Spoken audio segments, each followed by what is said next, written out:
बिस्मिल्लाहिर्रहमानिर्रहीम। अस्सलाम वालेकुम नाजरीन, live with doctor Shahid Masood के साथ मैं हूं नायला अली। नाजरीन, पार्लियामेंट का मुश्तरका इजलास दो बड़ी जमातों के रहनुमाओं की दरख्वास्त पर मुलतवी कर दिया गया है, जबकि सानिहा APS असखुद नोटिस पर वज़ीर आज़म इमरान खान साहब आज सुप्रीम कोर्ट में पेश हुए। दूसरी जानब पीपल्स पार्टी के रहनुमा खुर्शीद शाह साहब ने शहबाज शरीफ साहब और मौलाना फजलुर रहमान साहब से एक अहम मुलाकात की। इस मुलाकात में हुकूमत को पार्लियामेंट में टफ टाइम देने पर इत्तेफाक किया गया।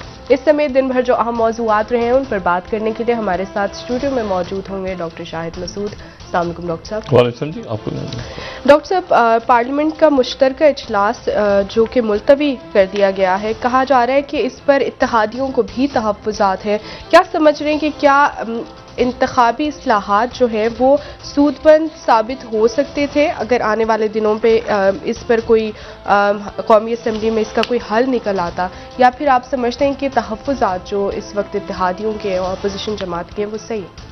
देखें आप, मैं वो पुरानी अपनी गुफ्तगू के कोई क्लिप्स नहीं चलाना चाह रहा, लेकिन अगर आज से साल, 1.5 साल, 2 साल पहले के क्लिप्स में चलाना शुरू कर दूँ बड़ी लंबी बात हो जाएगी। और जहाँ पर मैंने वही बात की कि जहाँ पे बहुत ज़रूरी होता है तो फिर वहाँ पे बात कर लेते हैं सियासत पे, वरना मैं कम से कम अपनी एक राय दे के फिर साइड पे हो जाता हूँ। वो राय ये थी कि शहबाज शरीफ साहब पे नज़र रखें। जी सर। ये उस वक्त की बात है जब शहबाज शरीफ साहब जेल में थे। जी सर। और तमाम सियासी जो अपोजिशन लीडर्स हैं, शाहिद खान अब्बासी से लेके और नवाज शरीफ साहब से लेके, मरीम नवाज साहब से लेके, आसिफ जरदारी साहब से लेके, सब ये तमाम जेलों में थे। और मैंने उस वक्त बात की थी कि शहबाज शरीफ साहब पे नज़र रखें। और आज मैंने कहा था बातचीत शुरू हुई है और उसके बाद नवाज शरीफ साहब भी चले जाएंगे। ना सिर्फ ये कि वो बल्कि दूसरे जो लोग हैं उनके बिहाफ पर भी बात हो रही है। और फिर दरमियान में वक्तन फ़वक्तन में बात करता रहा कि कोई एहतसाब नहीं हो पाएगा, कोई इस्तिलाहात नहीं हो पाएंगी। खान साहब के इर्द गिर्द मौजूद लोग जो हैं वो उनको जब कड़ा वक्त आएगा तो उस वक्त वो छोड़ के चले जाएंगे, गायब हो जाएंगे। और इसके ऊपर मैं अब वो दोबारा सारे क्लिप्स नहीं चलाना चाह रहा। और वो सारे ऑप्शंस के वज़ीर आज़म साहब आप अपने इर्द गिर्द लोगों पे नज़र रखें, एहतसाब का मामला ठीक करें, महंगाई बढ़ रही है, इश्यूज़ बढ़ रहे हैं, अपनी टीम्स पे नज़र रखें, आपको गलत इतलात दी जा रही हैं। यानी गलत इतलात की आज तो ये हद थी कि वज़ीर आज़म साहब जब अपने इत्तेहादियों से गुफ्तगू कर रहे थे जी, तो इत्तेहादियों से उन्होंने कहा कि कल आपको जिहाद करना होगा। और उनको शायद वज़ीर आज़म को ये भी नहीं बताया गया था उस वक्त कि कल जो मुश्तरका इजलास है वो मुलतवी हो गया। तो उन्होंने इत्तेहादियों के साथ बात करते हुए, अच्छा उस जो इत्तेहाद आज इनका इजलास था जो उन्होंने ज़ोहराना दिया। अब देखिए वज़ीर आज़म साहब ने शुरू वहाँ से हुई थी कहानी के जहाँ चाय नहीं पिलानी थी, और आज ज़ोहराना था। ठीक है, तो मतलब है कि बात सारी ये है कि एक ख़ास वक्त पे ख़ास हमारा काम होता है कि अपना तज़किया भी दे दें और पहले से बता दें कि जो हम समझ रहे हैं। तो ये 1.5 साल पहले की बात है कि कैसी सूरत आ जाएगी जहाँ पर वज़ीर आज़म साहब जो है वो आपके पास ऑप्शंस कम होते जाएंगे।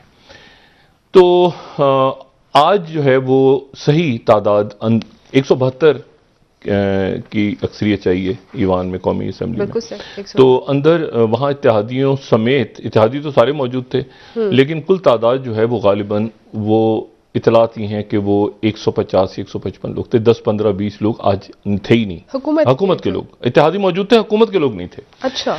और वहाँ पर अंदर शायद गिनती वगैरह भी नहीं हुई, लेकिन वो मेज़ें वगैरह खाली थी और बहुत से लोग नहीं थे। और वज़ीर आज़म साहब चूँकि उससे पहले सुप्रीम कोर्ट में वो साने APS का जो एक अलमिया, बहुत बड़ा अलमिया, उसके वाले से बहुत अच्छा जो है वो वज़ीर आज़म की तरफ से ये मैसेज गया कि वो कोर्ट में गए और वहाँ पे जो बच्चे शहीद हुए फूलों जैसे, वो और असातिज़ा, उनकी जो टीचर्स, उनके जो लवाहिकीन वहाँ पे मौजूद थे, उनको ये गिला के इतने अरसे तक हमसे पूछा ही नहीं। और ये भी बल्कि बात हुई कि आप तहरीक तालिबान पाकिस्तान से मुज़ाकरात कर रहे हैं, तो आपको क्या हक़ है माफ़ करने का हमें। अच्छा, वो जो असल में वो जो बात कर रहे हैं ना, वो बात सिर्फ वो नहीं कर रहे, वो बात असल में बहुत से लोग पाकिस्तान के, बहुत से सिक्योरिटी फोर्सेस के, बहुत से शहरियों के, बहुत से डॉक्टर्स, इंजीनियर्स, बच्चे, वो सब पूछ रहे हैं कि भाई ये जो बात हो रही है तो ये बात करने का, खून माफ़ करने का इख्तियार जो ये हमसे कर रहे हैं या कहीं खामोशी के साथ ये मामला तय हो रहे हैं। तो हमें इसको पब्लिक, और मैं कल भी बात की थी कि बहुत अच्छा हुआ कि तहरीक तालिबान पाकिस्तान के साथ जो बात हो रही है वो पब्लिक डोमेन में डिस्कस होना शुरू हो गई। तो इस हवाले से अच्छा उनको चूंकि पूछा ही नहीं गया उसके बाद कि क्या बना उनका, उन तहकीकात का क्या हुआ क्या, तो आग सुप्रीम कोर्ट ने सुमोटो एक्शन लिया हुआ है, तो उसके ऊपर ये हुई, वजीर आजम गए और वजीर आजम ने फिर वो 1 महीने का टाइम दिया। एक अच्छा जो है वो वजीर आजम की तरफ से बात हुई कि जी हमने उस वक्त, और वो सारी बातें लोगों को दोबारा रिकॉल हुई कि उसके बाद नेशनल एक्शन प्लान बना था, उस पर अमल दरामद लेकिन नहीं हुआ, ये उसके बहुत से हिस्सों पर अमल दरामद नहीं हुआ, और लोगों ने जो है वो वहाँ पर बस वो हो गया वाकया। तो उसके बाद मुझे नहीं पता कि वहाँ पे कितनी करप्शन हुई, क्या हुआ, पैसा खाया गया, अनाउंसमेंट्स तो बहुत सी हुई, लेकिन वहाँ पे बेचैनी है।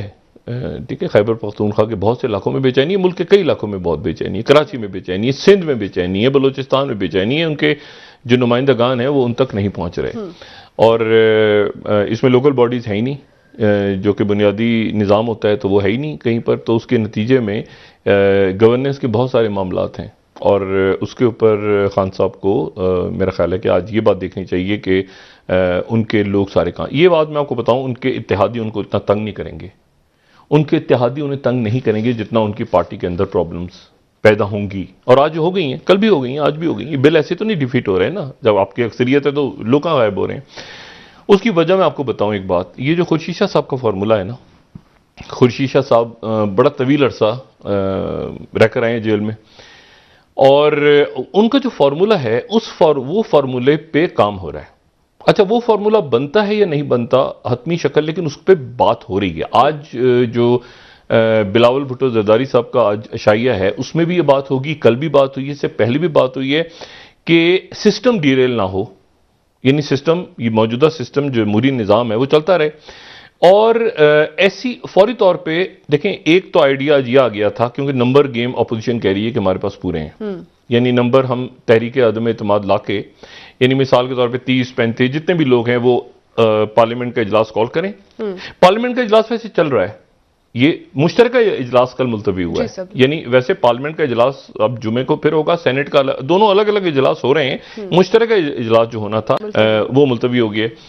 तो अब जो कौमी असेंबली का इजलास मुलतवी हुआ है बिल मुस्तरद होने की सूरत। अच्छा बिल मुस्तरद होने का मतलब यह है कि वहां पर लोग मौजूद नहीं थे, या जान के बिल मुस्तरद होना एक बड़ी खौफनाक चीज होती है। एक तरह से ये आप समझें कि नंबर गेम में वो 180, कल 172 लोगों की जगह 180 लोग शरीक थे शहबाज शरीफ साहब के अशाइये में, 180 लोग शरीक थे, 172 की रिक्वायरमेंट है और 180 शरीक थे, और जो अलग से मिल रहे हैं यहां पे ड्राइंग रूम्स में और बाकी जगहों पे। मैंने कहा ना खान साहब को बताया नहीं जा रहा, खान साहब को इल्म नहीं इस बात का, और मैं नहीं जानता कि शेख रशीद साहब कितना वेल इन्फॉर्म्ड हैं, लेकिन शेख रशीद साहब बतौर वजीर दाखिला उनके पास भी सारी इतलात होनी चाहिए, लेकिन बज़ाहिर ऐसा लगता है कि शेख रशीद साहब को भी बहुत सी बातें नहीं बताई जा रही या उनको इल्म नहीं है।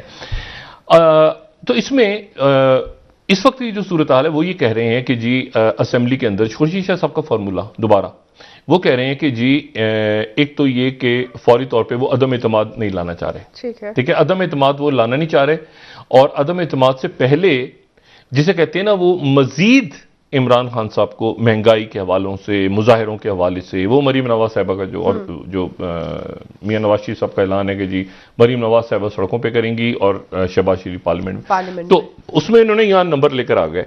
इमरान खान साहब असेंबली तोड़ने का इस वक्त क्या फैसला करेंगे, ये एक बड़ी, क्योंकि हालात ऐसे हैं कि उनके अपने लोग उनको छोड़ के इम्कानात मौजूद हैं नहीं, देखें उस वक्त तोड़नी चाहिए थी असेंबली जब best of the best time था। मैं तो इस वक्त तो बिल्कुल भी मैं सजेस्ट नहीं करूंगा ना कि असेंबली तोड़े, इस वक्त असेंबली तोड़ने का क्या तुक बनती है, इस वक्त तो असेंबली टूटी हुई है भाई, असेंबली तो ऑलरेडी नंबर गेम तो उनके पास है सारा, तो वो तो किसी वक्त भी असेंबली में देखें। इशू ये है कि ये हालात इस वक्त IMF के मामलात अपनी जगह रुके हुए हैं, ठीक है, आपके अंदरूनी और खान साहब का एक विजन कि मैं किसी अच्छी जगह पे तोड़ूं ना जाके, कि उस पैकेज अनाउंस कर रहा हूं मैं, लोग खुश हैं, जल्द से हो रहे हैं, बहुत जबरदस्त मामलात हो रहे हैं। तो इस वक्त तो सूरत हाल ऐसी है कि वो महंगाई और उनके अपने लोग, और फिर उसके बाद जो पेशावर में जलसा एक उनका हुआ, फिर वो सिंध में हुआ, तो मतलब लोग जो हैं वो मतलब है कि इस वक्त उनके इश्यूज अलग हैं। अच्छा तो इस वक्त ये टाइम नहीं है असेंबली तोड़, अच्छा वो भी नहीं चाहते कि असेंबली टूटे, वो ये क्या है, वो ये चाहते हैं कि इमरान खान साहब जो हैं उनके वो इस्तीफा दे दें, यानी वजीर आजम इस्तीफा दें, मुतालबा ये वजीर आजम इस्तीफा दें, ठीक है। वो ये नहीं कह रहे कि असेंबली तोड़ो, ये नहीं कह रहे, ये गौर करें बात, ये नहीं कह रहे कि हुकूमत को घर भेजा जाए, वो कह रहे हैं इमरान खान इस्तीफा दे। इमरान खान इस्तीफा दे तो उसके बाद इसका मतलब है कि वहां लोग, मैं बार बार बात कह रहा हूं कि वहां मुतबादिल तैयार हैं, मौजूद हैं ऐसी शख्सियत जो कि इस पूरी पार्लियामेंट को आगे चलाकर और फिर इस पार्लियामेंट में शहबाज शरीफ साहब के साथ बैठ के और इंतखाबी इस्लाहत वगैरह जो भी मामलात हैं कुछ अरसे चला के और उसके बाद उसको डिसॉल्व करके और फिर उसके बाद एक फ्री एंड फेयर इलेक्शंस की तरफ जाएंगे। इलेक्शंस के बगैर तो कुछ आ रहा नहीं है ना, मुल्क में इलेक्शंस तो होने हैं, लेकिन यह कि इस दौरान इमरान खान साहब ने चूंकि एक पोजीशन ऐसी ले ली कि मैं इनके साथ नहीं बैठूंगा, इनके साथ हाथ नहीं मिलाऊंगा। और दूसरी बात इमरान खान साहब का मतलब वो बड़ी अजीब सी एक पोजीशन भी हो गई है ना कि अब वो पोजीशन ऑफ स्ट्रेंथ के साथ बात, क्योंकि उनके लोग उधर बैठे हुए हैं, उनको पता है अच्छी तरह, उनको पता है कि जो मुस्लिम लीग नून है वो इस्टेब्लिशमेंट के साथ थ्रू है, उनको पता है कि पता होना चाहिए कि शहबाज शरीफ साहब या ख्वाजा आसिफ साहब या एहसन इकबाल साहब या शायद तकान अब्बासी साहब, देखें ये जो लोग हैं इनको आप अपोजिशन ना कहें। एक तो अपोजिशन है ना, इसमें वज़राए आज़म है, इसमें वज़राए खारजा हैं, इसमें वज़राए साबिक वज़राए खजाना है, इसमें कई स्पीकर हैं, कई वज़राए आला हैं, इसमें जो है ये, इसमें जो आप देखें तो इसमें साबिक सदर भी हैं, आसिफ जरदारी। अब जो देखें ना ये मतलब इसमें बहुत से आप इनको, ये पूरे के पूरे वो लोग हैं जो बरसा बरस से चलाते, और जो इमरान खान साहब की पार्टी का 80% हिस्सा तो उन्हीं लोगों के साथ काम करता रहा है ना, बल्कि रोता मरता रहा है। कई को तो निकाला गया वहां से, उन पार्टियों से कि हमें टिकट दे दें, हमें ये कर दें, और अभी भी वहां जाके। तो बात यह है कि ये खान साहब को चीज देखनी है कि अब खान साहब हैं, जो मैंने कल भी बात की थी कि उनके करीब के लोग जो उनके जिनके ऊपर ट्रस्ट करते हैं वो साथ हैं, वो कितना ज्यादा आने वाले दिनों के अंदर ये जो एकदम से सारे मामलात आ रहे हैं सामने, कि अब देखें ना कि उनके इत्तेहादी तो वो कह रहे हैं कि जी हमसे डिस्कस ही नहीं किया, ये मशीनें आप कैसे करवा सकते हैं, उनकी अपनी रिजर्वेशन है। लेकिन उनके जो इत्तेहादी हैं इमरान खान साहब के, ये बात मैं आपको बता दूं, और ये बात मैं इस प्रोग्राम में पहले कह चुका हूं कि मुस्लिम लीग काफ, MQM और GDA एक तवील अरसे से वो इमरान खान साहब की हुकूमत को छोड़ना चाह रहे हैं। और ये उस वक्त की बात है जब धरने के दौरान जाके मिले थे जहांगीर तरीन साहब, और सबको वो इंटरव्यू याद होना चाहिए जिसमें परवेज इलाही साहब ने कहा था कि हमारे तो लोग तोड़ के ही ले गए, वहां पे PTI में आप चले गए, हमारे तो लोग अपनी मर्जी से थोड़ी गए आपकी जमात में। मतलब उन्होंने तो वो जुमले आप याद करें। ये इत्तेहादी जो हैं ये, मतलब मैंने कहा ना कि ये बहालत मजबूरी बैठे हुए हैं इस हुकूमत में। ये कहते हैं कि जी हमें जो है वो इस्टेब्लिशमेंट ने लाके बैठाया हुआ है, वरना तो हम, ये पहले इत्तेहादी हैं, पहली दफा इत्तेहादी हैं जो हुकूमत से अलग होना चाहते हैं। और पहले ये होता रहा कि इस्टेब्लिशमेंट कहती रही इत्तेहादियों को कि आप अलग हो जाएं हुकूमत गिराने के लिए, इस दफा इस्टेब्लिशमेंट कहती रही आपने खबरदार, आपने हिलना नहीं अपनी जगह। ये उल्टा मामला हुआ है इस बार। तो उनको जो है ना पकड़ के बिठाया हुआ कि खबरदार आप यहां से हिले। वो कहते हैं हमारी जान छोड़े, खुदा का वास्ता हम यहां नहीं, इस हुकूमत में नहीं रहना। ये सूरत हाल बनी हुई है। अब देखें अजीब मामला है। तो अब इस्टेब्लिशमेंट अब एक पोजीशन ऐसी ले रही है जहां पर वो बिल्कुल आप समझें कि न्यूट्रल हो रही है अपने आइन और कानून के तहत, यानी ये नहीं कि साजिश में बोला, लेकिन एक न्यूट्रल पोजीशन ले रही है। तो इत्तेहादी अपने आप को जरा इस काबिल महसूस कर रहे हैं कि वो खुल के बात तो कर रहे हैं खान साहब से। खान साहब ऐसा है कि वो ये EVM की जो मशीन है इस पे आपने हमसे कंसल्टेशन नहीं की, वोटिंग होती है तो इत्तेहादी साथ होते हैं। आप कमाल देखें, हुकूमत के अंदर के लोग गायब हो रहे हैं। तो ये खान साहब के लिए देखें, एक चंद मिनट हो तो मैं उसके बाद ये होगा, ये जो इंडिया में आज कॉन्फ्रेंस हुई है ना, इसके ऊपर मैं बात करूंगी, बड़ी इंपॉर्टेंट है डेवलपमेंट, और कल पाकिस्तान में होने जा रही है। लेकिन मैं इससे पहले आपको ये बताऊं कि एक जब ये हुई ना वर्ल्ड वॉर 2 खत्म हो गई और सर जंग शुरू हुई, तो सर जंग शुरू होने के बाद एक वॉन न्यूमैन के नाम से एक मैथमेटिशियन थे, यानी आप समझ लें कि इकोनॉमिस्ट भी थे और मैथमेटिक्स के एक जबरदस्त किस्म के हिसाबदान, रियाजीदान और ये सारे। तो उन्होंने उनका एक पेपर आया था 1928 में, गेम थ्योरी के नाम से, ठीक है। अच्छा, और उसके बाद उसको फिर फर्दर उसके ऊपर ऑस्कर मॉर्गनलैंगस्टन ने एक किताब लिखी, theory of games and political behaviours, ठीक है। और ये उनकी किताब 1944 में आई। अच्छा, ये जो गेम थ्योरी है ना, मैं चंद इस पे लम्हात चाहूंगा, चंद मिनट चाहूंगा। तो ये कमाल बात है और ये बात हमें जिंदगी में सामने हमारे रोज पड़ी होती है। गेम थ्योरी से मतलब ये हरगिज नहीं है कि जैसे मैं अपने हाथ में गेंद उछाल रहा हूं, ये गेम नहीं है।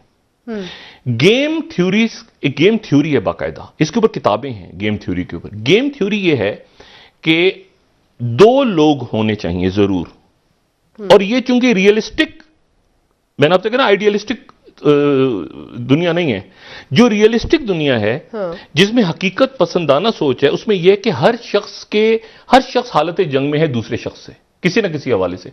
मतलब मैं हूं तो पूरी दुनिया मेरे अगेंस्ट है और मैं पूरी दुनिया के, मतलब हर वक्त जंग कॉन्फ्लिक्ट में, हर वक्त सर्वाइवल मोड में कॉन्फ्लिक्ट है। कॉन्फ्लिक्ट एक बेहतर, यानी एक तनाज़ा चल रहा है, ठीक है ना, मेरा दूसरे के साथ चल रहा है, मैं कंपीट कर रहा हूं, मतलब ये इंसान की जिबिल्लत में एक चीज मौजूद है कि वो कॉन्फ्लिक्ट में रह रहा है। वो ऐसे माशरे में रह रहा है जहां पे चाहे खून के रिश्ते क्यों ना हो, चाहे दोस्त क्यों ना हो, लेकिन एक तनाज़ा है, एक कॉन्फ्लिक्ट है, आगे कौन जाएगा, आगे कौन बढ़ेगा, आगे क्या।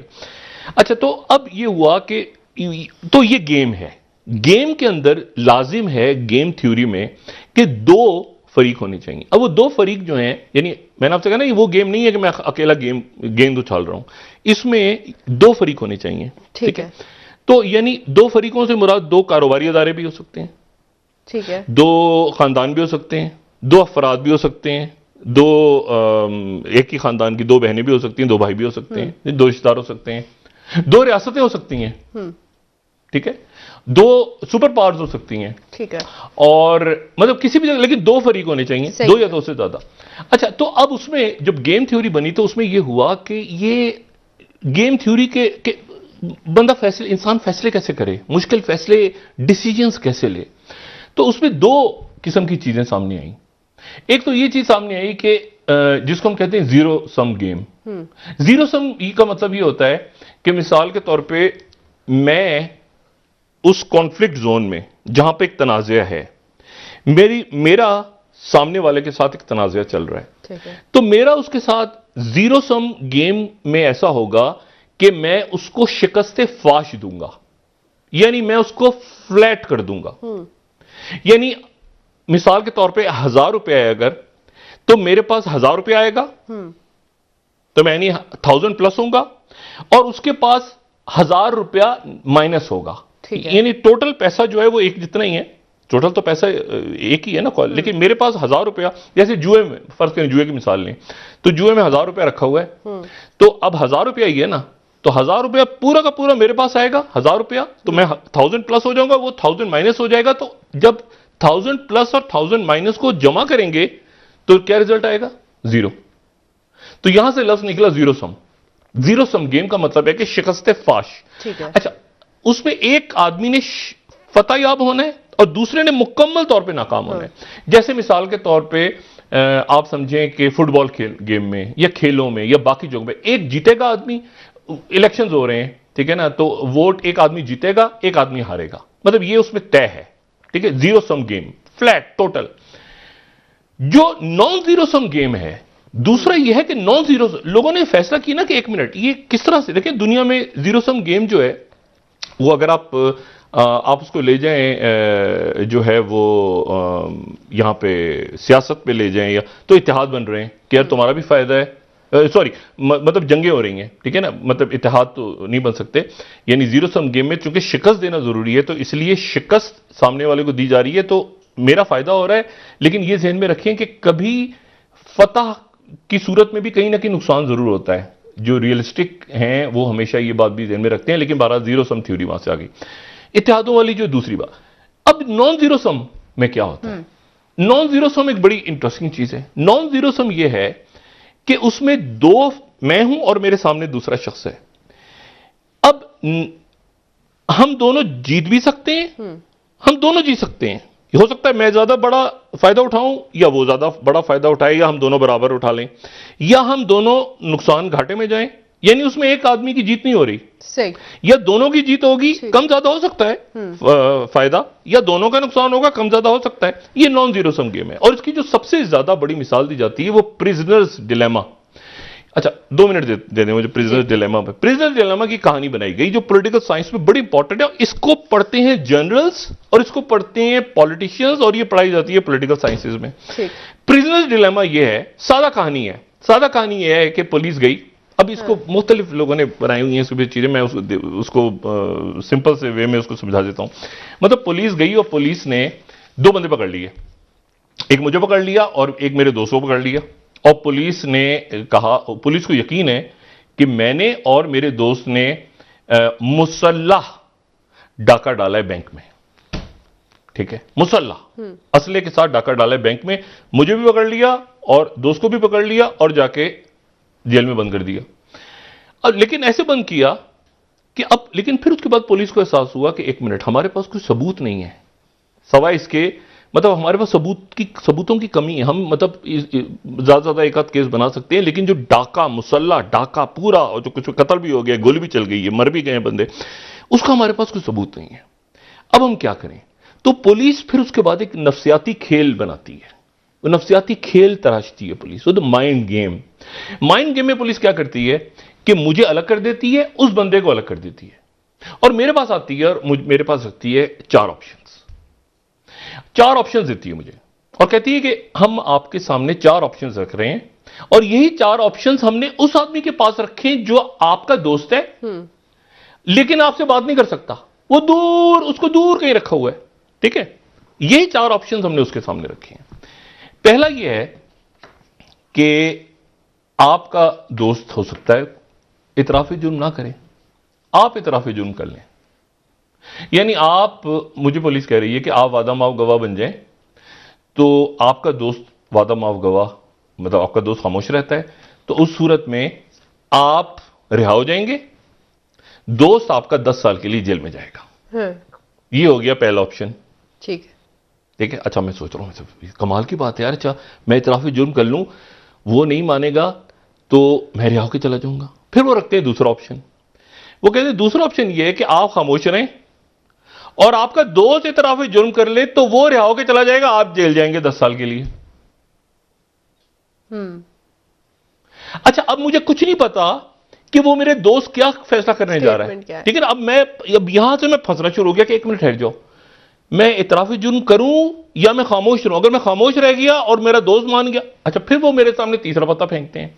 वो कहते हैं तीसरा ऑप्शन ये है कि आप भी इतराफी जुर्म कर लें और आपका दोस्त भी इतराफी जुर्म कर ले, तो 10 की जगह 5-5 साल आप दोनों जेल में चले जाएंगे, ठीक है। और चौथा ऑप्शन यह है कि आप भी खामोश रहे, दोस्त भी खामोश रहे, तो हमारे पास तो सबूत है नहीं, थोड़ा सा सबूत है, तो वो 7 साल के लिए आप दोनों जेल जाएंगे, पक्का केस तो बनेगा नहीं। अब सोच लें, आपके पास थोड़ा सा टाइम है, अब 1 घंटे 1 दिन देते हैं आपको सोचने के लिए। अब मैं एक दिन सोच रहा हूं बैठ के कि मेरा सारा फैसला कॉन्फ्लिक्ट में, तनाजे में, चाहे वो जीरो सम गेम हो या नॉन जीरो सम गेम हो, मेरा फैसला मेरे मद्दे मुकाबिल के फैसले पे डिपेंड करेगा। यानी मैं अब सोच ही रहा हूं कि मेरे सामने वो दूसरा आदमी क्या सोच रहा है, ठीक है। यानी मैं पूरे, ये रैशनल डिसीजन लेना है मुझे, यानी अकल सोच समझ के, जैसे जीरो सम गेम में था ना, जीरो सम गेम में जुआ हो रहा है, लेकिन उसमें मेरे पास इंफॉर्मेशन थी पूरी, यहां मेरे पास इंफॉर्मेशन नहीं है। वहां इंफॉर्मेशन थी, तो सामने वाला पत्ते क्या चला रहा है, ये कर रहा है, वो फुटबॉल कैसे कर रहा है। अब मैं ये सोच रहा हूं कि एक मिनट, अगर मैं कहता हूं कि हां मैं गवाही देता हूं उसके खिलाफ, और वो जो है वो चुप रहता है, तो मैं वादामा बन गया, मैंने सारा ही बता दिया, तो मैं अभी रिहा होकर चला गया, मेरे तो मजे आ गए। अच्छा, अगर मैं चुप रह गया और उसने हां कर दी तो मैं जेल में गया। अच्छा, अगर मैं चुप रहा, ठीक है, और वो जो चौथा ऑप्शन है कि मैं भी चुप और वो भी चुप, तो दोनों के बाद 1-1 साल, तो क्या गारंटी है कि वो भी चुप रहेगा? मेरी तो उससे बात ही नहीं हो पा रही। तो बेहतरीन ऑप्शन क्या है कि मैं बोल दूं कि हां, क्योंकि इस सूरत में, मतलब मुझे इस बात का, मतलब मैं सोच रहा हूं ना, यानी नॉन जीरो गेम में मैं सोच रहा हूं कि यार वो चुप रहेगा, बोलेगा तो ज्यादा चांसेस है कि वो भी बोल देगा, तो दोनों 5-5 साल के लिए अंदर जाए। अब बेहतरीन इसमें ऑप्शन क्या था? बेहतरीन मैं चाहता था कि मैं रिहा हो जाऊं और वो जो क्रिमिनल दूसरा है, हम क्रिमिनल तो दोनों हैं, ठीक है, वो जेल जाए, मैं रिहा हो जाऊं। लेकिन पूरी कोशिश के बावजूद मैं ऐसा फैसला नहीं कर पाया। ये नॉन जीरो सम गेम है, जिसको प्रिजनर्स डिलेमा कहते हैं पॉलिटिकल साइंसेज में। ये प्रिजनर्स डिलेमा ये है कि आखिर में मुझे कन्फेस करना पड़ा। ये हम उसकी स्लाइड अगर दिखा दें तो ये पॉलिटिकल साइंसेज की स्लाइड है कि प्रिजनर ए के पास क्या चॉइसेस हैं, प्रिजनर बी के पास क्या चॉइसेस हैं, इसको बड़ा करें। ये मैं इसे निकलता हूं, लेकिन ये बड़ी इंटरेस्टिंग बात है। और उसके बाद जो है वो अल्टीमेटली साइलेंस, इसको जरा बड़ा करेंगे प्लीज, मतलब उनके लिए जो थोड़ा समझना नहीं, बड़ी इंटरेस्टिंग बात है। खामोश रहेंगे तो क्या होगा, कन्फेस करेंगे तो क्या होगा, तो आखिर में जाके दोनों को कन्फेस करना पड़ेगा। उनका जो जहन है, अकल और उनकी ये कह रही है, दिमाग ये कह रहा है कि मान लो इस बात को, क्योंकि आपके पास इंफॉर्मेशन नहीं है। तो ये जो है ये इसको कहते हैं हम नॉन जीरो सम गेम। ठीक है, यानी इसमें मुकम्मल फतह या मुकम्मल शिकस्त नहीं है।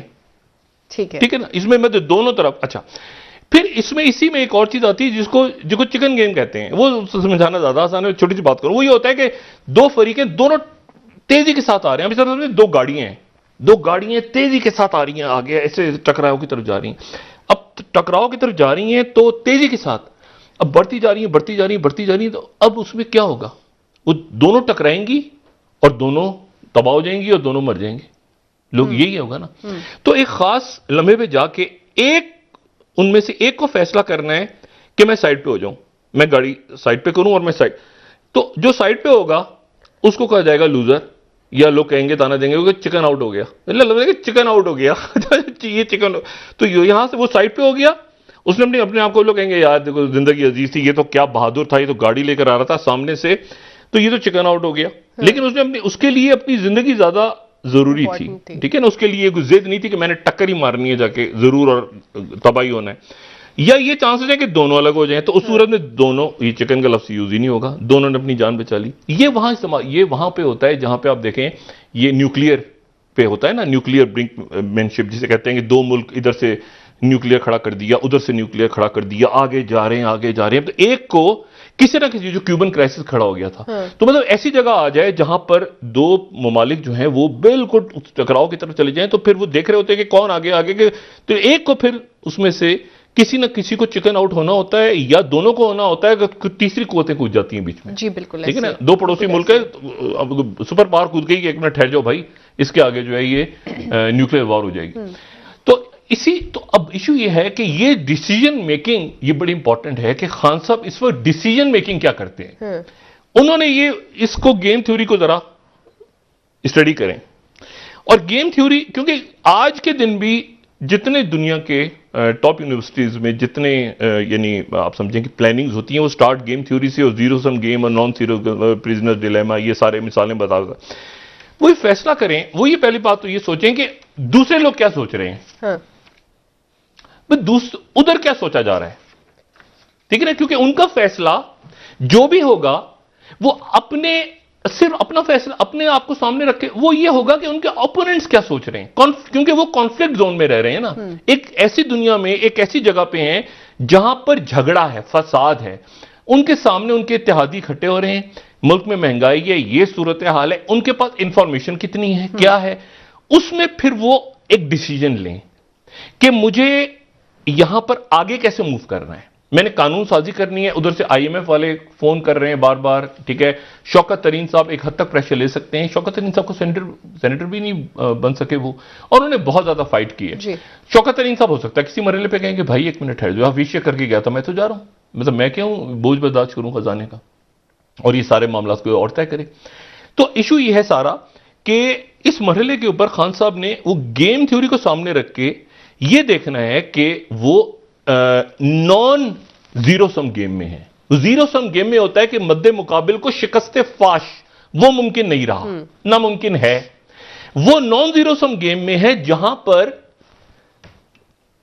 या ऐसे जाएंगे या ऐसे जाएंगे, या कम ज्यादा फायदा होगा या कम ज्यादा ऐसे क्या होगा, नॉन जीरो नहीं। मैंने कहा ना कि असेंबली तोड़ते हैं, अस्तीफा देते हैं, जिसकी जगह उनके लोग बैठे हुए तैयार, उनके जगह अंदर से गायब होना शुरू हो गए हैं ना लोग, अब उनको तंग करेंगे, रिपोर्ट्स आएंगी, उनके पास हाजिरी कम थी, ये वो सारा। तो उन्होंने फैसला ये करना है कि मद्दे मुकाबिल क्या सोच रहा है। इस वक्त उनके मद्दे मुकाबिल मियां नवाज शरीफ हैं, ठीक है, उनके मद्दे मुकाबिल मियां मोहम्मद नवाज शरीफ हैं।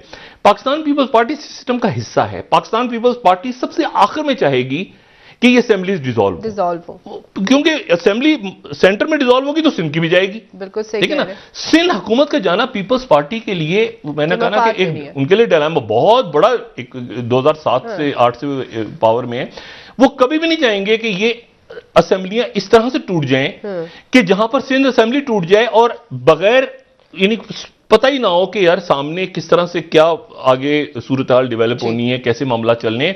और पंजाब के अंदर जो है वो मेन जो मद्दे मुकाबिल हैं, और यानी इस पूरे सिनेरियो में वो मेन मद्दे मुकाबिल हैं इमरान खान बमुकाबला मौलाना साहब या पीडीएम की जमातें। पीडीएम के मंदिर अभी पीपल्स पार्टी साथ है, और पीपल्स पार्टी मुमकिन है कि वो पीडीएम का हिस्सा दोबारा बन जाए, लेकिन पीपल्स पार्टी सड़कों से ज्यादा पार्लियामेंट के अंदर की चेंज बात कर रही है, क्योंकि पार्लियामेंट बची रहे, लेकिन मुस्लिम लीग नून भी चाहती है पार्लियामेंट बची रहे, लेकिन वो चाहते हैं कि सड़कों पर भी रखो, अंदर भी रखो, अगर अंदर से बिल्ड करें, क्योंकि अल्टीमेटली दोनों पार्टियां ये कहती हैं, पीपल्स पार्टी और मुस्लिम लीग नून, अल्टीमेटली उनको आमने सामने आ जाना है। अल्टीमेटली वो कहते हैं कि ये असेंबलियां जैसे ही डिसॉल्व होंगी तो हमारा पीपल्स पार्टी और मुस्लिम लीग नून का मुकाबला होगा आपस में, और हमारे इत्तेहादियों का, और तहरीक इंसाफ जो है वो उसके अक्सरियती अरकान जो हैं वो ये आपके पास चले गए हैं, हमसे राब्ते में या नून के पास। मेरी मौजूदगी में ऐसे हम बैठे होते हैं ना, गपशप लग रही होती है, तो टेलीफोन पीपल्स पार्टी, अच्छा जी वो यार मेरी बात की नून से, यार वो बात करवाओ, मियां साहब से बात करवाओ, इस तरह करके ना, तो विदाउट टेकिंग नेम्स, ये बात में पहले से कह रहा हूं कि 70, अब तो 70 से भी शायद ज्यादा, जी सर, ठीक है ना, ये अरकान ऐसे हैं जो अब उनको जहन में रख के इमरान खान साहब ने फैसला करना है कि फाइट करना है, ठीक है, ये तमाम इश्यूज के साथ, जहां प्रेशर ये रोज बढ़ता जाएगा इश्यूज सारे। अच्छा, फिर इनके लोग इधर उधर गायब होने शुरू हो जाएंगे। ब्रेक ले लेते हैं डॉक्टर साहब, वापस नंबर जैसे आज गायब हुए हैं, इत्तेहादियों के इश्यूज हैं। अब वक्फा लें, फिर उसके बाद बात करते हैं कि इंडिया ने आज जो है वो कॉन्फ्रेंस में मुतालबा किया है कि अफगानिस्तान के ऊपर से माशी पाबंदी हटाई जाए। अच्छा, जी हाँ, खुशाइन बात है। डॉक्टर साहब इस पर बात करेंगे आपसे मजीद। नाजरीन एक ब्रेक ले लेते हैं, हमारे साथ रहिएगा।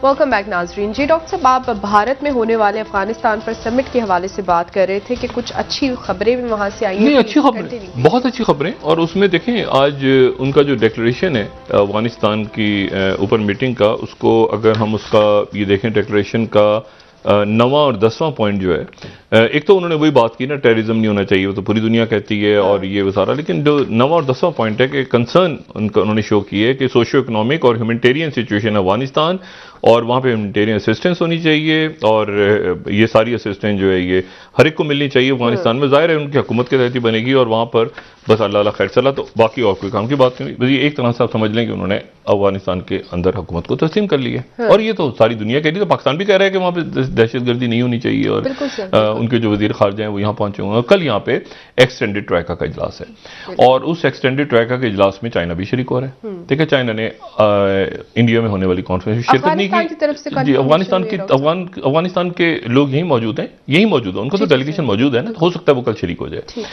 तो लेकिन बहरहाल एक्सटेंडेड ट्रॉयका के वो मेंबर नहीं है। एक्सटेंडेड ट्रॉयका में चाइना, रशिया, अमेरिका और उसके अलावा पाकिस्तान, तो ये मीटिंग यहाँ पे होनी है। और यहाँ पर मैं आपको सिर्फ एक बात यहाँ पे और कोट करूँ कि तलखियाँ बहुत ज़्यादा बढ़ रही हैं, जो मैं बार बार बात कह रहा हूँ कि मौसम सरमा के अंदर झड़पें नहीं, यानी झड़पें, जंग नहीं तो झड़पें होने के इम्कानात हैं। और ये बात जो है ये ग्लोबल टाइम्स ने आज बड़ी क्लैरिटी के साथ वहाँ पे कह दी है। और उन्होंने, ग्लोबल टाइम्स ने जो लिखा है, ये जो सेकंड स्लाइड है उनकी, वो कह रहे हैं कि PLA at China India border has upgraded logistics to brave winter. ठीक है, बिल्कुल, तो बहुत बड़ा उनका एक, आप समझे कि बड़ी उन्होंने इसके ऊपर रिपोर्ट दी है। और वो ये कह रहे हैं कि ये जो 50,000 फौज है उनकी, उन्होंने पूरी कैलकुलेशंस की हैं। वो कह रहे हैं कि $750 मिलियन सिर्फ इनके खाने पीने के ऊपर खर्च होगा इंडिया का, $750 मिलियन। और एक 10 टन का ट्रक जो है वो $1,500 ले रहा है वहाँ तक पहुँचाने के लिए, ऊपर तक इंडिया खर्च कर रहा है। और साथ ही वो कह रहे हैं कि C-17 जहाज़ जो 50 टन खुराक लेके जाएगा वो $45,000 में पड़ रहा है। तो जबकि हमने वहाँ मुकम्मल तैयारियां कर ली हैं, जदीद अपने लॉजिस्टिक्स, 5G नेटवर्किंग, पूरी इलेक्ट्रॉनिक वॉरफेयर, साइबर, ये वो हम मुकम्मल तौर पे तैयार हैं ब्रेव विंटर से। साथ उन्होंने ये भी कहा है कि चूंकि डेडलॉक है और इंडिया की तरफ से कोई लचक नहीं दिखाई गई किसी किस्म की, तो जंग नहीं तो झड़पें ज़रूर हम तवक्को कर रहे हैं। हमारे जो यहाँ पे हैं कि झड़पें ज़रूर होंगी, और वो झड़पें जो हैं, ये बात मैं पहले भी कह चुका हूँ कि ये एक अंदाज़ा भी कह लें और इंफॉर्मेशन भी कह लें कि वो वाइड होंगी, यानी सिर्फ ईस्टर्न लद्दाख तक पे तो ऑलरेडी है मामला, लेकिन अब वो अरुणाचल प्रदेश और वो आगे बल्कि हो सकता है कि वो आगे दुकलाम और अगर मामला एक्सलेट होता है तो कुछ लोगों से मेरी बात हुई जो चाइना और बल्कि कुछ अमेरिकन भी बात को कह रहे हैं कि अगर ये भी हमने बताया है, किसको बताया है इंडिया में मैं नहीं जानता, लेकिन वो कहते हैं कि ये मुमकिन है कि वो जो सिलीगुड़ी का जो कॉरिडोर है वहां तक वो पहुंच जाएं, और ये भी हो सकता है कि ये आने वाले दिनों में वो कहते हैं कि हमने देख लिया, मतलब इसमें ये कि यहां पे अमेरिका बूट्स ऑन ग्राउंड की सूरत नहीं होगा, तो अब इंडिया को ही करना होगा, तो हम अपनी जगह वापस ले लेंगे। उनकी चूंकि कम्युनिस्ट पार्टी का इजलास भी हो रहा है, तो इस मौके पे वो जाहिर है कि वहां पे मुख्तलिफ एक नई एनर्जी के साथ वो बाहर जाने, और साथ ही जो है वो उन्होंने दूसरा आज मैसेज जो ग्लोबल टाइम्स ने दिया है वो ये दिया है कि ईस्टर्न थिएटर जो है उनका, उसने दोबारा कम्बैट पेट्रोल किया है ताइवान स्टेट्स पे, और वो ताइवान के ऊपर भी वो कहते हैं, मतलब इम्कान इस बात का है कि ताइवान के ऊपर फिर दोबारा, ये खुद चाइना कह रहा है, कोई इल्जाम नहीं, खुद चाइना कह रहा है कि वहां पे जो अलहदगी पसंदों को की जो एक्टिविटीज बढ़ रही हैं, तो हमने ताइवान के ऊपर हमारे जहाजों ने, ईस्टर्न थिएटर वहां पे एक्टिव है। और साथ ही उन्होंने एक और बात की है, ये बात बड़ी इंपॉर्टेंट है चाइना की। चाइना ये कह रहा है ग्लोबल टाइम्स कि with China and Pakistan's absence, India hosted Afghanistan meeting unlikely to yield tangible results. ये अपने एक्सपर्ट्स के हवाले से ग्लोबल टाइम के अंदर ऑपेड है कि पाकिस्तान भी नहीं है और चाइना भी नहीं है, तो इंडिया ने जो किया है उसका कोई खास समय, उसका कोई खास फायदा हमें नजर नहीं आ रहा। ठीक है, चाइना को ये और उसके बाद ये जो छठी स्लाइड है कि ये ताज से वहां से मैं कोट कर रहा हूं रशिया के मीडिया को, वही कह रहे हैं कि another extended track meeting on Afghanistan to be held in Islamabad on November 11 November. ठीक है, और ये कल का जो इजलास है ना, ये सुबह 11 बजे बुलाया था। अब मुझे नहीं पता, लेकिन इनके लोग ये कह रहे हैं कि जी ये 11 का रखा गया था टाइम, यानी नवंबर 11वां महीना 11 तारीख और सुबह 11 बजे, तो ये इजलास जो है ये मतलब बहरहाल तो ये 11 पे होना था कल का इजलास, जो मुश्तरका इजलास था, तो ये मुलतवी हुआ है। अच्छा, तो एक बात तो इसमें, अब इसमें इशू ये है सारा कि इसमें सूडान के अंदर मामलात वैसे ही खराब से खराब तर, और सऊदी अरेबिया के जो मुत्तहिदा अरब अमारात के जो फॉरेन मिनिस्टर हैं वो डेमास्कस पहुंचे हुए हैं। यानी ये बहुत, मैंने आपसे कहा ना, मुत्तहिदा अरब अमारात की जो यानी इस वक्त Saudi Arabia, UAE, Turkey, India, Iran, ये बहुत एक्टिविटीज हो रही हैं रीजन में ना, बहुत ज्यादा, चाइना, रशिया, ऊपर कॉकेसस में, ऊपर ब्लैक सी, आगे पीछे, ये जो क्राइसिस पाकिस्तान में मैन मेड क्राइसिस खड़ा हो गया है ना, जिसका जो कि खुद खड़ा हुआ, ये महंगाई का क्राइसिस जो है, ये क्राइसिस कम है, ये करप्शन है, ये क्राइसिस नहीं है। क्राइसिस वो होता है जिसमें देखें कोई बुरहान आ जाए, जो कोविड क्राइसिस था, यहां पैसा खाया गया है। प्रॉब्लम यह है कि खान साहब को यह देखना है कि यहां पैसा खाया है लोगों ने, जब पैसा बाहर अंदर बाहर, पैसा डॉलर ऊपर नीचे आगे पीछे, जब ये पैसा खाया लोगों ने, तो शुगर कमीशन की रिपोर्ट को सामने लाके इस वक्त और अक्रॉस द बोर्ड ऐलान करें, और साथ ही असेंबली, तो ये मैंने कहा ना, वो कहें कि ये सारा मैं करता हूं, ये ऐसे ऐसे ऐसे ऐसे, ये सारे लोग जितने मेरे अंदर बाहर दाएं बाएं जितने डोनर आगे पीछे सब अपने आपको पेश करें, और उसके बाद मैं हाई मॉरल ग्राउंड पे अवाम में जाऊं। लेकिन मसला ये, वो चूंकि नहीं, शहद की दलदलों ने ऐसे दबोचा हुआ है, या खुद वो उनको नहीं छोड़ पा रहे खान साहब, या खान साहब के साथ तो ऐसे, मैंने कहा ना, इंफॉर्मेशन की इतना लैक ऑफ इंफॉर्मेशन आज खान साहब के पास था कि खान साहब ने कहा कि कल आपको जिहाद करना है। और ये जो ईवीएम की मशीनें हैं, ये जो है अपोजिशन चाहती है कि पाकिस्तान से बाहर रहने वाले लोगों, और उसके बाद थोड़ी देर बाद फवाद चौधरी साहब ने ऐलान कर दिया कि वो तो जो है वो इजलास से मुलतवी हो गई है। तो ये बात क्या उस वक्त नहीं इल्म था कि नंबर गेम कम हो गया है कल रात को, और ये नंबर गेम मुसलसल नंबर गेम जो है, तो अब मैंने आपसे कहा ना कि नॉन जीरो सम गेम में इमरान खान साहब शिकस्त फाश मुमकिन नहीं, जीरो सम विक्ट्री पॉसिबल नहीं है, मुकम्मल तौर पे नहीं पॉसिबल। अब यह है कि नॉन जीरो सम में आप ये देखें, जैसे इंडिया नॉन जीरो सम में आ रहा है, ऐसा जीरो सम में के चक्कर में था ना, अफगानिस्तान में आएंगे तो उसके बाद हम पाकिस्तान को ये पता नहीं क्या कर देंगे, खुदा जाने वाजिद देवल। अब वो उसमें है कि कहीं हमें मतलब कम से कम नुकसान हो, मतलब है कि वो नॉन जीरो सम पोजीशन में आ गए हैं ना अफगानिस्तान में, ये रियासतें आ जाती हैं इस तरह की सूरत हाल में। मैं एक मिसाल सिर्फ इंडिया की दे रहा हूं, क्योंकि इतनी आगे जाके कि आप जलावतन हुकूमत ही आप पे डिपेंड करने लग जाए पूरी, अमरुल्लाह साले मीडिया आगे पीछे दाएं बाएं सब कुछ कर करा के, और आखिर में अब ये इशू आ जाए कि आप कहें कि अफगानिस्तान के अंदर जो है इमदाद खत्म की जाए, पहले दुनिया भर में चलाएंगे, बाइकआउट करें उनका, फिर आप कहेंगे नहीं। और ये देखें कुछ बातें ऐसी हैं जो इस एलामिये में ऐसी हैं जो बिल्कुल पूरी दुनिया कह रही है। मसलन खवातीन के हकूक, मतलब आजादी राय, मतलब ये कि इंसानी बुनियाद, इंसानी हकूक, कुछ बातों पर तो है ही नहीं ना। वो तो पाकिस्तान भी कह रहा है, पूरी दुनिया भी, दहशतगर्दी नहीं होनी चाहिए। लेकिन वो दहशतगर्दी अगर इंडिया के अगेंस्ट नहीं होनी तो पाकिस्तान के अगेंस्ट भी नहीं होनी चाहिए ना। के खिलाफ नहीं, पाकिस्तान के अगेंस्ट जो होती रही वो किस खाते में गई है? इंडिया के अगेंस्ट कौन सी दहशतगर्दी हुई? वो एक वाकया हुआ था ना जहाज वाला, उसके बाद कौन सी इंडिया के खिलाफ दहशतगर्दी? 72-73 सालों में तो पाकिस्तान के अगेंस्ट यूज हुई है अफगान सॉइल। देखें ना, चाहे वो दाऊद का टाइम हो या उससे पहले ज़ाहिर शाह का दौर हो, जीते। तो इशू ये है सारा कि अब तो किसी के अगेंस्ट, पाकिस्तान का ये है कि हम तो देखें सीधी सी बात, हम चाहते हैं कि इधर भी सुकून हो, इधर भी सुकून हो। इधर से सुकून से मुराद ये है कि आप यकीन करें, अब तो यानी दिल भी रोता है और अब तो ज़हन भी नहीं काम करता कि कश्मीर में क्या हो रहा है और वो क्या प्लान है। इतना पॉलिटिकल वैक्यूम है, मतलब टोटल पॉलिटिकल, यानी अपनी ही पार्टी खड़ी कर देते हैं ना, वो भी नहीं खड़ी हो पाई। मतलब टोटल महबूबा मुफ्ती से लेके और फारूक अब्दुल्ला से लेके और हुर्रियत कॉन्फ्रेंस से लेके, मतलब पूरा कश्मीर जेल में पड़ा हुआ। तो कब तक, मतलब कब तक, मतलब कोई मूवमेंट खड़ी होगी किसी वक्त वहां पर? खुदा ना खास्ता कोई मतलब और तशद्दुद भड़क उठा, क्योंकि उठना तो है, क्योंकि आप ऐसे नहीं लोगों को जेल के अंदर बंद कर सकते। तो मेरा ख्याल है कि ऐसा वक्त आ गया कि बातचीत होनी चाहिए कश्मीर के मामलात का। कोई इनके पास हल है, सॉल्यूशन तो बता दें।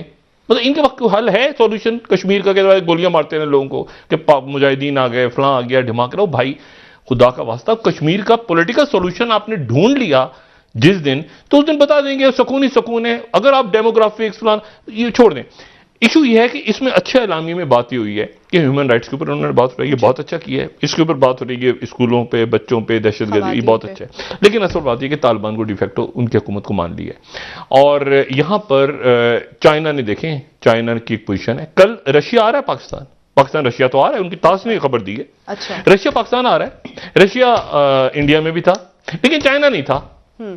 अमेरिका पाकिस्तान आ रहा है, नहीं था यहाँ पे। अमेरिका इंडिया में, इंडिया जाएगा, उस कॉन्फ्रेंस का हिस्सा तो नहीं था ना। नहीं था। देखें ना, उस कॉन्फ्रेंस का हिस्सा तो वो रीजनल सिक्योरिटी का जो डायलॉग है, उसमें तो अमेरिका था ही नहीं शुरू से। तो उस फोरम के तहत ही इन्होंने वो निकाला ना, नीचे तो नहीं पड़ा होता वो मट्टी मट्टी झाड़ के। इन्होंने कहा 3-4 साल पहले हमने बनाया था एक फोरम, तो उसमें ईरान ने और इंडिया ने, तो उसके छतरी तले ये हो रहा है। वो अच्छा है कि कॉन्फ्रेंसेस, ये मीटिंग्स, ये सारा कुछ होना चाहिए, बिल्कुल होना चाहिए। वरना प्रिजनर्स डिलेमा में जाके फिर ये होता है कि पता ही नहीं होता कि सामने वाला सोच क्या रहा है। बहुत शुक्रिया डॉक्टर साहब। नाज़रीन, प्रिजनर डिलेमा में सबसे बड़ा जो इशू होता है ना, वो जो आर्म्स रेस शुरू हो जाती है दुनिया में। ये क्या करेगा, वो क्या करेगा, असलाह दोनों बना, मतलब वो मतलब एक मतलब पता नहीं होता ना सामने वाला क्या सोच रहा है, उधर क्या सोच रहा है। बहुत शुक्रिया डॉक्टर साहब। नाज़रीन, प्रोग्राम का वक्त खत्म हुआ। कल इंशाल्लाह दोबारा आपसे मुलाकात होगी। मुझे नाइला अली को इजाजत दीजिए। अल्लाह हाफ़िज़। अपना दोस्तों रिश्तेदारों को नवा के लोगों का सब ख्याल रखिएगा। अल्लाह हाफ़िज़।